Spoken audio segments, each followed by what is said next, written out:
Bakpao kapas menul-menul, super lembut. Teksturnya ringan karena di resep tidak menggunakan telur. Dengan isian unti kelapa gula merah, ini adalah bakpao terenak. Di video saya membuat 2 resep sekaligus menghasilkan 60 pieces bakpao kapasnya. Happy baking Bunda.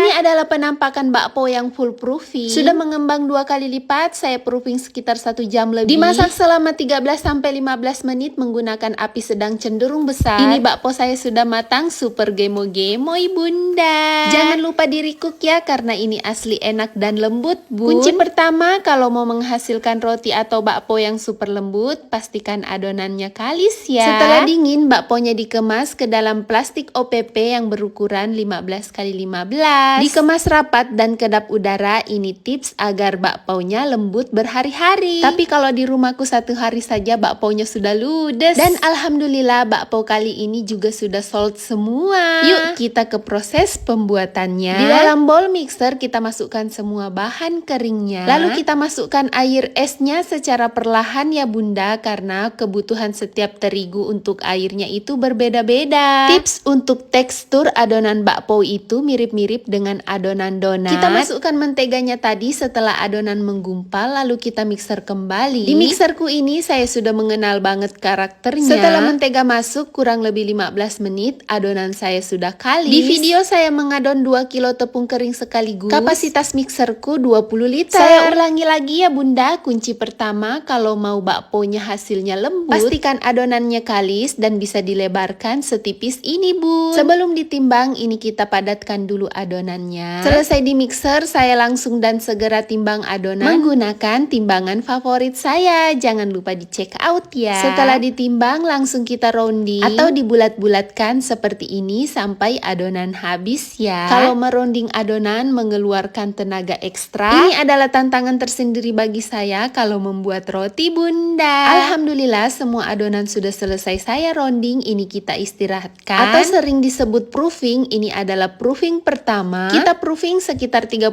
menit dan ini adalah adonan yang sudah saya proofing dan siap cetak. Walaupun di resep saya menggunakan mentega kuning, hasil bakpaonya tetap putih ya Bunda, karena di resep kita tidak menggunakan telur. Selanjutnya kita susun dulu kertas bakpaonya. Meja kerjanya saya oles dengan margarin agar nanti saat mencetak adonannya tidak lengket. Pipihkan adonan menggunakan tangan saja, lalu beri isian. Lalu jepit-jepit adonan seperti yang ada di video, sekitar 4 kali jepit ya Bun. Kita kunci bagian tengahnya, lalu bagian atasnya juga. Ini adalah tips dari saya agar hasil bakpaonya nanti tidak pada bocor. Untuk memperjelas proses cetaknya, ini saya ulangi kembali ya. Jepit pertama, jepit kedua, jepit ketiga, dan jepit keempat. Kunci bagian tengahnya, lalu bagian atasnya kita ratakan agar posisi duduknya kokoh ya Bun. Dan ini adalah hasilnya, tinggal kita proofing sampai mengembang 2 kali lipat. Kalian terbaik. Sarange.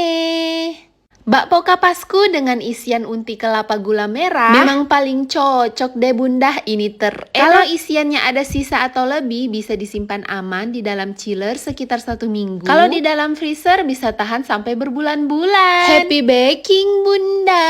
Saya timbang dulu kelapanya. Saya menggunakan kelapa mengkal yang sering digunakan untuk membuat klepon. Lalu kita timbang juga tepung terigunya agar hasilnya akurat. Kita masukkan juga gula merahnya yang sudah dihaluskan. Dicampurkan dengan cara seperti ini ya Bunda, dibejek-bejek. Kalau orang Bugis bilang ini dijemuk-jemuk. Lagi-lagi ini resep dari mama mertua saya. Saya pernah dibuatkan unti kelapa pada waktu itu. Jemuk-jemuknya tidak pakai sarung tangan Bunda. Tapi percayalah, buatan tangan mama yang terenak. Sarange.